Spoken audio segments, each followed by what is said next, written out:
La Côte d'Ivoire est un pays dont on croit souvent tout savoir, alors qu'en réalité, on n'en connaît que la surface. Derrière les images de plage, de cacao et de football, se cache une terre pleine d'histoires étonnantes, de personnages hauts en couleur et d'anecdotes parfois improbables. Un pays où l'histoire coloniale, les traditions ancestrales et la modernité se croisent dans un joyeux chaos parfaitement ivoirien. Commençons par une chose essentielle. En Côte d'Ivoire, le verbe parler est un sport national. Ici, on ne discute pas, on débat. On ne raconte pas, on exagère. Et surtout, on ne commence jamais une histoire sans détour. Une anecdote ivoirienne commence rarement par le début. Elle commence par « Mon vieux, assieds-toi, laisse-moi t'expliquer ». Et quand quelqu'un dit « c'est petit », il faut s'attendre à une histoire énorme. Prenons Abidjan par exemple. Abidjan n'est pas une ville, c'est un état d'esprit. On l'appelle Babi, comme une amie de longue date. C'est une ville où les embouteillages sont si célèbres qu'ils ont leurs propres horaires, leurs propres règles et parfois même leurs propres vendeurs. Car oui, à Abidjan, même coincé dans un embouteillage pendant 2 heures, tu peux acheter une banane frite, une carte SIM, un chargeur de téléphone et un pantalon. Une anecdote célèbre raconte qu'un homme aurait commencé un trajet célibataire le matin et serait arrivé fiancé le soir, après avoir discuté trop longtemps avec la vendeuse de fruits à un feu rouge. Abidjan, c'est aussi la ville où tout le monde connaît quelqu'un qui connaît quelqu'un. Si tu cherches un document officiel, un terrain, un contact ou une solution miracle, on te dira souvent « Laisse, j'ai un gars ». Et ce gars connaît toujours un autre gars. Parfois ça marche, parfois non. Mais dans tous les cas, tu ressortiras avec une histoire. En parlant d'histoire, impossible d'évoquer la Côte d'Ivoire sans parler de Félix Houphouët-Boigny, le premier président du pays. Un personnage presque mythologique. On raconte qu'il avait un sens politique si fin qu'il pouvait calmer une crise simplement en souriant. Il était surnommé le Vieux, un surnom qui en Côte d'Ivoire n'est jamais une insulte, mais une marque de respect suprême. Une anecdote célèbre raconte qu'un jour, lors d'une réunion très tendue, Houphouët-Boigny aurait simplement dit « On va réfléchir ». La réunion s'est terminée là. Personne n'a osé contredire le « On va réfléchir ». Et puis il y a Yamoussoukro, une capitale politique construite presque par défi. Beaucoup pensent que la basilique de Yamoussoukro est une blague. Elle est pourtant bien réelle. Plus grande que celle de Saint-Pierre de Rome, climatisée, monumentale. Une anecdote raconte que lors de son inauguration, certains invités étaient tellement impressionnés qu'ils ont demandé s'ils étaient encore en Côte d'Ivoire ou déjà au paradis. La basilique est devenue un symbole parfait du pays. Excessive, surprenante et impossible à ignorer. Mais la Côte d'Ivoire, ce n'est pas que les dirigeants et les bâtiments spectaculaires. C'est aussi le quotidien. Et là, les anecdotes ne manquent pas.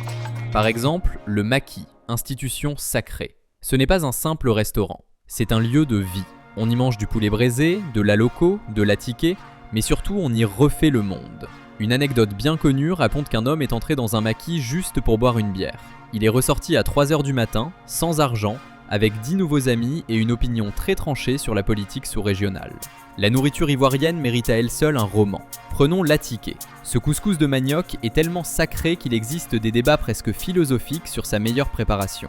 À Abidjan, demander atiké poisson ou atiké poulet peut déclencher une discussion de 30 minutes. Et attention, si tu refuses le piment, on te regardera avec suspicion. Car en Côte d'Ivoire, le piment n'est pas un condiment, c'est une épreuve de courage. Une anecdote célèbre raconte qu'un expatrié, voulant impressionner ses collègues ivoiriens, a affirmé qu'il mangeait pimenté comme un local. Après une seule bouchée, il a demandé de l'eau. Erreur fatale. On lui a répondu « L'eau, c'est pour éteindre le feu après la guerre, pas pendant ». Il n'a plus jamais fait le malin. Et puis, il y a l'humour ivoirien. Un humour direct, parfois brutal, mais toujours créatif. Les Ivoiriens ont inventé des expressions qui mériteraient d'être protégées par l'UNESCO. Tu veux mourir sur place ? On est ensemble. C'est doux dedans. Une anecdote raconte qu'un homme a rompu avec sa copine simplement parce qu'elle ne comprenait pas le nouchi. Pour lui, c'était clair. S'il fallait expliquer chaque phrase, l'amour ne survivrait pas. Impossible aussi de parler de la Côte d'Ivoire sans évoquer le football. Ici, le football n'est pas un sport. C'est une religion. Didier Drogba n'est pas seulement une légende sportive, c'est presque une figure diplomatique. Une anecdote devenue célèbre raconte que lors de la crise ivoirienne, son discours appelant à la paix aurait eu plus d'impact que des mois de négociations politiques. Quand Drogba parle, le pays écoute. Les matchs de football donnent lieu à des scènes incroyables. Des amitiés se brisent, des familles se divisent, puis se réconcilient autour d'un plat d'atiké. On raconte qu'un homme aurait refusé de parler à son propre frère pendant 1 semaine après un match Côte d'Ivoire-Cameroun. Mais le dimanche suivant, tout était oublié autour d'un bon poulet braisé. En Côte d'Ivoire, même les conflits savent quand s'arrêter.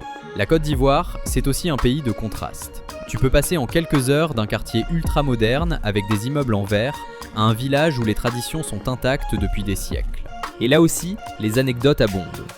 Dans certains villages, on raconte que les anciens peuvent reconnaître un étranger simplement à la façon dont il marche. Une histoire célèbre affirme qu'un homme aurait été identifié comme non-ivoirien avant même d'avoir parlé, simplement parce qu'il regardait trop souvent son téléphone en marchant. Le rapport au temps est également unique. En Côte d'Ivoire, le temps est flexible, très flexible. Dire « j'arrive » peut signifier « je suis déjà là » ou « je pars de chez moi dans 1 heure ». Une anecdote raconte qu'un mariage annoncé pour 14 h a commencé à 18 h, sans que personne ne trouve cela étrange. Au contraire, ceux arrivés à l'heure ont été regardés comme des gens trop pressés. Mais derrière l'humour et la légèreté se cache un peuple profondément résilient. La Côte d'Ivoire a traversé des crises, des divisions, des moments difficiles. Et pourtant, elle avance. Toujours.